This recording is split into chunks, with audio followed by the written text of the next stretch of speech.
Hizi ndio sababu zinazosababisha mpaka mwanamke unaharibika ujauzito wako. Yaani unashangaa umepata mimba ya kwanza imeharibika, umekaa baada ya miezi kadhaa umepata mimba ya pili nyingine inaharibika.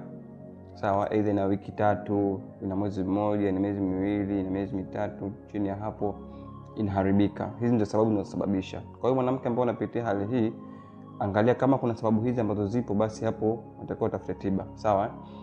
Sababu ya kwanza inasababisha, kwanza ikiwa homoni zako zimevurugika, yani ukawa huna homoni nzuri, yani ukawa homoni zako zimekuwa imbalance, homoni zako zimeharibika. Hii ni miongoni mwa sababu inaweza kusababisha kwamba mwanamke ukashindwa kuweza ujauzito wako kukomaa na baadaye kuweza kuharibika. Lakini sababu ya pili, kama mwanamke wewe ndio mimba yako ya kwanza, sawa, unaweza kupitia mimba ikawa changa pale ukapata stress. Sawa? Au hata kama ni mimba ya pili, hata kama ni ya tatu, lakini mara nyingi wanawake ambao mimba ya kwanza, kwa mfano mimba iko changa ina wiki 2, baadaye unapata stress, maybe unagombana mwenza wako, migogoro ya kifamilia, au unapata mshtuko wa ghafla. Hapa kuna uwezekano pia ujauzito ukaharibika.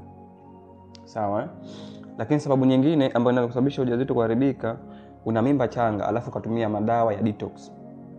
Yaani mimba yako ni changa lakini unatumia dawa maybe itakufanya detox. Kwa mfano unatumia dawa za kupunguza uzito, mimba bado ni changa na kwanza ina wiki 2 na wiki 3. Wewe unatumia dawa za kufanya detox. Hapo inaweza kusababisha ujauzito wako kuharibika.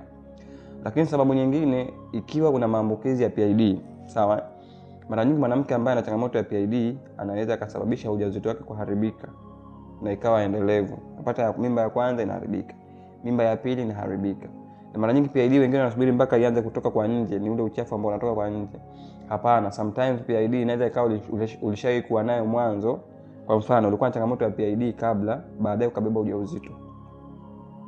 Kumbuka kwamba baada ya kubeba ujauzito hapa sasa una PID, inaweza ikasababisha ujauzito wako kuharibika, kwa sababu PID ina athari kubwa sana ambayo inaweza kusababisha ujauzito kuharibika.